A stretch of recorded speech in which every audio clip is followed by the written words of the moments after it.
अस्सलाम वालेकुम। ये मीर अनीस का मरसिया जो कि पार्ट सेकंड के सेकंड पेपर में है। इसमें मीर अनीस साहब फरमा रहे हैं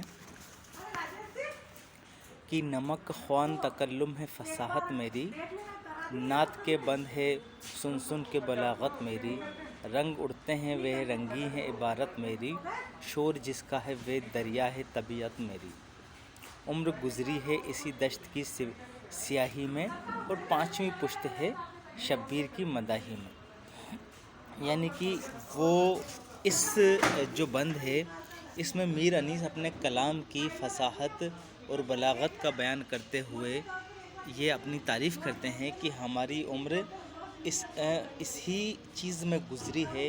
मेरी बात को सुनकर लोगों ने ज़बानें बंद हो जाती हैं और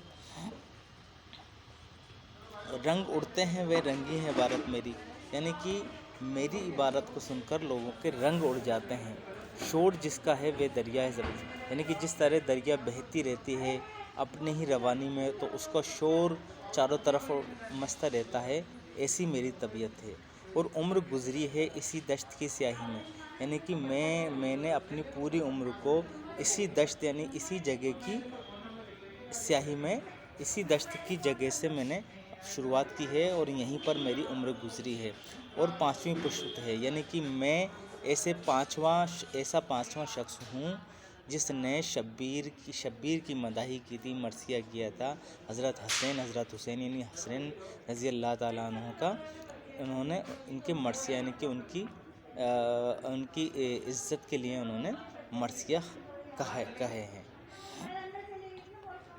एक कतरे को जो दूं बस्त तो गुलजुम कर दूं, बहर मवाज फसाहत का तलातम कर दूं, यानी कि अगर मैं एक कतरे को जो दूं बस्त, यानी कि अगर एक कतरे को मैं अगर रवानी दूं तो कुलजुम कर दूं, यानी कि पूरा को पूरा दरिया बना दूं, बहर मवाज फसाहत का तलातम कर दूं, और मैं अमवाज बना दूं, बहुत सारी मौजें बना दूं। इस तरह अब मेरी फसाहत में वो बात है, तलातम कर दूं, बिल्कुल तूफ़ान मचा दूं, माह को महर कर दूं, चाँद को सूरज कर दूं, ज़र्रों को अंजुम कर दूं, यानी कि छोटे छोटे जो ज़र्रे होते हैं उनको एक बाग बना दूं, गंग को माहिर अंदाज़ तकल्लुम कर दूं, यानी कि गंग है उसको मैं क्या कर दूं, अंदाज़ तकल्लुम कर दूं। दर्द सर होता है बेरंग ने फरियाद करते हैं, बुलबुलें मुझसे गुलिस्तां का सबक याद करें, यानी कि मैं वो दर्द सर हूँ कि उसके रंग फरियाद करता है और बुलबुलें मुझसे गुलिस्तां का, बाग का सबक याद करती हैं।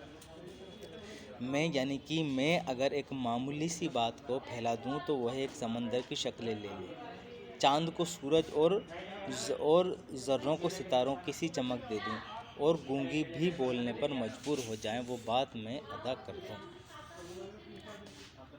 इस शनाखों के बुज़ुर्गों में है क्या क्या मदह, इस शनाखों यानी कि जिसकी वो मदह कर रहे हैं, जिनकी तारीफ़ कर रहे हैं, उनके बुज़ुर्गों में यानी ऐसी मदह यानी ऐसी तारीफ़ करने की बहुत सारी चीज़ें हैं।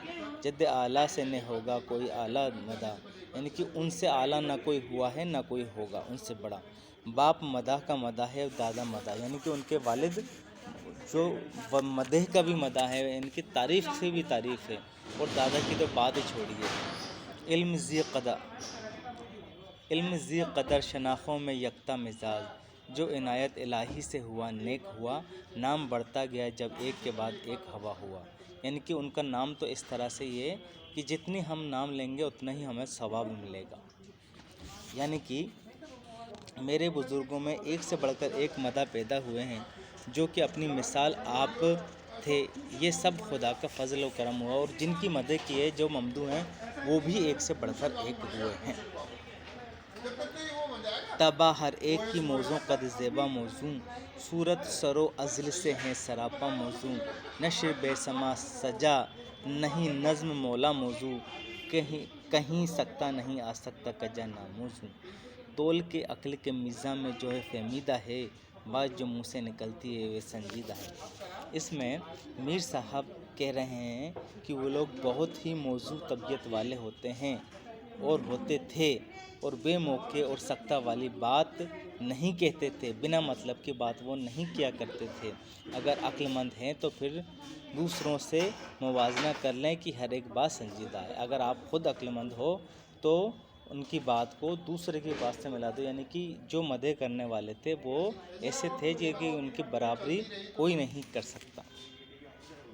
خلق میں مشعل خلیق اور تھا خوشگو کوئی کب، نام لے دھولے زباں کوثر و تبسم سے جب، بلبل گلشن زہرا و اعلیٰ عاشق رب، مطبع مرثیہ گوئی ہے ہوئے جس کے سب، ہو اگر ذہن میں